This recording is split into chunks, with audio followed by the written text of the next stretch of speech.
ৰাতিপুৱাই কোমল কোমল পায়সৰ ৰাস্তাই যাত্ৰা আৰম্ভ কৰিলোঁ। লগত আছিলে থাইলেণ্ডৰ ডাইৰেক্টৰ পনিয়াগ্ৰাফী। চ' লেটছ গ' অ' ইয়ে। বাটত দেখিছোঁ পাকিস্তানৰ পৰা পলাই অহা পেণ্ডিলা খানে গছজোপা বাটত গিৰাই দিলে। মই বোলো অ' শ্বিট, ভয় নাখাব কোনো।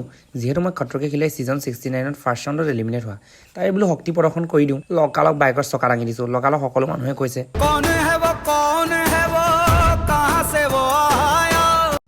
তাৰ পৰা আমি গৈ থাইলেণ্ডৰ তিনিআলিত অলপ সময় ৰখিলোঁ। ৰ'দটো আজি একদম ছেক্সি হৈ ওলাইছে। এইফালে মই পনীয়া পাপাক ৰেঞ্জৰ উঠাই ছুইজাৰলেণ্ডত পঠাই দিলোঁ, যিহেতু শত্ৰুৱে বহুত এটেক কৰি আছে আৰু এইটো ভয় খাব ইয়াত ন, চব পঠাই দিলোঁ। ঘূৰি আহোঁতে এই গছজোপা দেখি একদম কাশ্মীৰৰ মৰুৱা ঢেকীয়া বাৰীখনলৈ মনত পৰি গ'ল। ঘূৰি আহি গোটেই পাকিস্তানৰ এটেক কৰিবলৈ ডকুমেণ্টবোৰ পুৰা ঠিক ঠাক কৰি ল'লোঁ। চব কৰি মেলি জিমত বডিটো বনাই দিলোঁ, কাৰণ বডিটো ইম্পৰ্টেণ্ট ন গাইজ। তাৰপিছত ডুবাই লাষ্ট বিহু প্ৰগ্ৰেম চাব গ'লোঁ। এতিয়া দেখিছোঁ জাষ্ট জগি অহা পোৱালিবোৰৰ চাদা টেমা লৈ আহিছে। অ' শ্বিট, এইবোৰ একদম বেয়া কথা। ইপিনে গোটেই মাটিবোৰ মোৰ এক্সৰ হৃদয়খন নিচিনা কোমল কোমল হৈ গৈছে। অ' মাই গড, মানুহ আজি বেছি হোৱা নাছিল, 50 কৰ'ৰমান হৈছিল আৰু তেনেকুৱাতে দেখিলোঁ মেনি পিপল ঠেলিং দা কাৰ। অ' ইয়ে, মোক নামাতিলে গাড়ী কেনেকৈ ঠেলিব বাৰু ৰাইজ। এইটোহে মেইন ৰাইজ, ফাংচন মতলব নাই, গেমাৰ হ'ব লাগিব, গেমাৰ প্ৰ' গেমাৰ। বাৰু আজিলৈ ইমানে, আকৌ লগ পাম অন্য এটা ভিডিঅ'ত। Bye bye. অ' ইয়ে।